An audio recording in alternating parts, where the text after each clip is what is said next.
Check the name of each part of the product. First, install the smoke pipe on the smoke outlet and connect the valve to the LPG gas main. Plug the machine, select AC/DC power and control the rotation speed.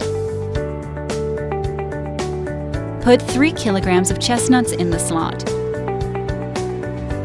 After heating for about 8 to 10 minutes, perform reverse rotation for about 1 minute. Open the outlet to take out the roasted chestnuts. Do not forget, after normal rotation, heat them for 1 more minute through reverse rotation. Please be sure to check the notice.